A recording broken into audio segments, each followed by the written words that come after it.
Lahat ng anak ng Diyos, lahat ng mga naligtas, tayo ay hallelujah. Napakabuti po ng ating Diyos na buhay. Amen po ba? Napakabuti niyo po. Tingnan niyo po yung katabi po natin. Nakangiti ba yan? Tingnan niyo mabuti kung nakangiti yan kasi ibang klase yung araw po ngayon. Gagawin na naman muli ang ating Diyos na buhay. Amen po ba? Amen. Lahat po tayo pumalakpak, magingay para sa ating Diyos na buhay. Hallelujah! Napakabuti niyo po sa ating lahat. Hallelujah! Napakagandang pagmasdan. Lahat ng anak ng Diyos nagdidiwang, nagsasaya, nagsisigalak sa pagtitipon na ito. Amen. Mula sa mga bata hanggang sa mga matatanda. Sabik na po ba kayong mabusog muli sa salita ng Diyos ngayong araw na to? Amen.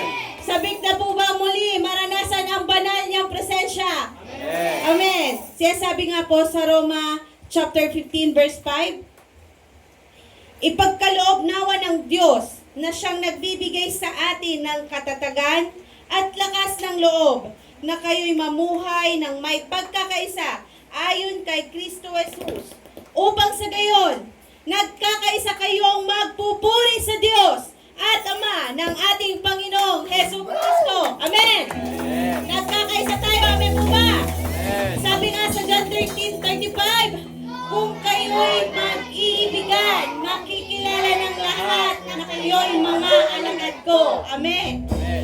Ang simbolo ni Kristo, tayong lahat ay nagkakaisa. Amen po ba?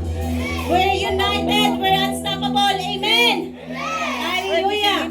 Sa pagbati po muli sa lahat ng mga naririto, isang mapagpalang araw po sa inyong lahat. Nawa po'y ma-bless po kayo at maramdaman nyo po ang tunay na paggalaw ng Diyos sa inyong mga buhay. Nawa po'y makamtan po nating lahat ang kalahatian ng ating Diyos na buhay. Amen. Isang pagbati din po sa lahat ng mga nanonood via Facebook Live, maging sa ating YouTube channel. Isang mapagpalang araw po sa inyong lahat.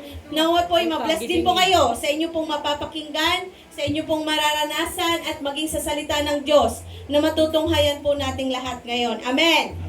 Lahat ng lingkod ng Diyos, sabik na po ba? Amen. Lahat ng mga alagad ni Kristo, handa na po ba? Amen.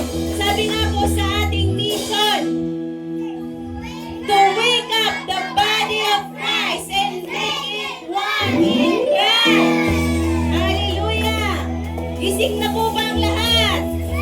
Lagi po tayong ginigising ng mga lingkod natin. Amen.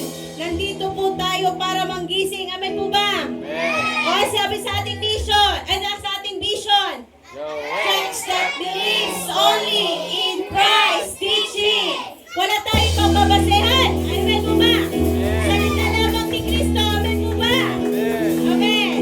Tayo po mga kapatid, lumapit ng may pagpapakumbaba, may pusong may katapatan sa Diyos, sa ating Diyos na buhay, may pagmamahal, may pag-ibig sa Kanya. Pagkat ito po ang hinanais at hinahanap po sa atin ng ating Diyos na buhay, maging kalugod-lugod po sa Kanyang harapan. Amen. Lumapit po tayong mga kapatid sa ating Diyos na buhay pagkat tayo po ngayon magsisimula na. Tawagin na po natin ang ating worship team.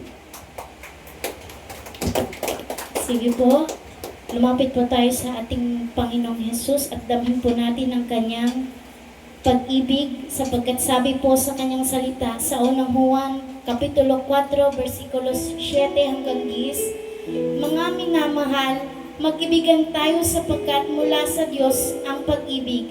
Ang bawat umiibig ay anak ng Diyos at kumikilala sa Diyos. Ang hindi umibig ay hindi kumikilala sa Diyos sapagkat ang Diyos ay pag-ibig. Inihayag ng Diyos ang Kanyang pag-ibig sa atin nang isugo niya sa mundo ang Kanyang kaisa-isang anak upang magkaroon tayo ng buhay sa pamamagitan niya. Ito ang pag-ibig, hindi sa inibig natin ang Diyos, kundi tayo ang inibig niya at sinugo niya ang Kanyang anak upang maging handog para mapatawad ang ating mga kasalanan. Amen. Hallelujah. Ang mga tuhod ay luluhod at ang mga labi ay magsasabing, ang ating Panginoon ay Diyos ng mga Diyos at Hari ng mga hari.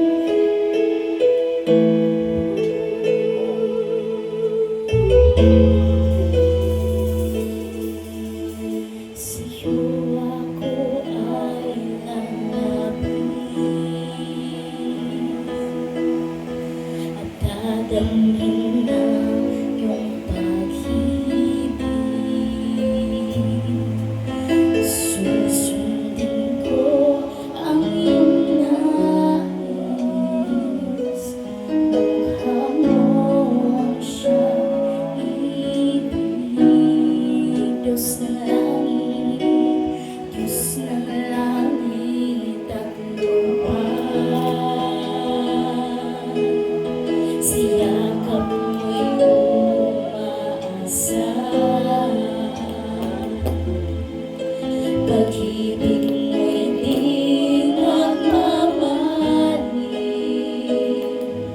tunay kang kamangha-mangha.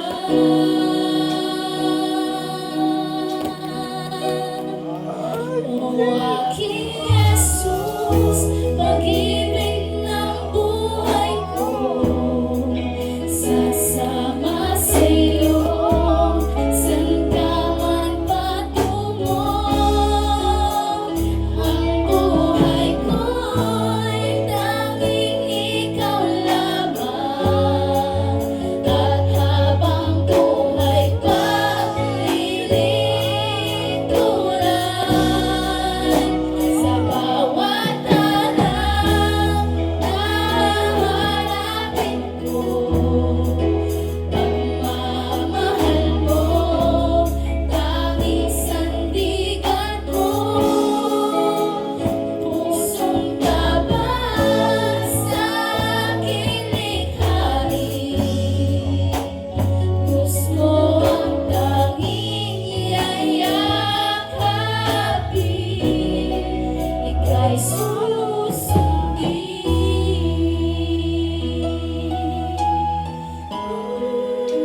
Sige po, tayo po'y manalangin. Amang Diyos na banal, dakita ka sa lahat. Maraming salamat po na dinala mo po sila dito, Ama. Lord, nawa po, Ama, ikaw po nawa ang magpagpapala sa kanila, Ama. Lord, patuloy niyo po silang ingatan sa araw-araw. I-bless niyo po nawa sila, Ama. Lord, nawa po, Ama, magtagumpay po ang aming gawain para sa inyo, Ama. At hindi po magtagumpay si Satanas, Ama. Nawa po, Ama, lukuban niyo po nawa kami ng inyong banal na Espiritu. Lord, nawa po, Ama, bigyan niyo po ng kalungan si Pastor Mark, Ama. Buksan niyo po ang kalangitan sa oras na ito, Ama. At ikaw po nawa ang manahan sa oras na ito, Ama. Maraming salamat po, Ama. Ikaw po ang aming pupurihin sa sambahin sa pangalan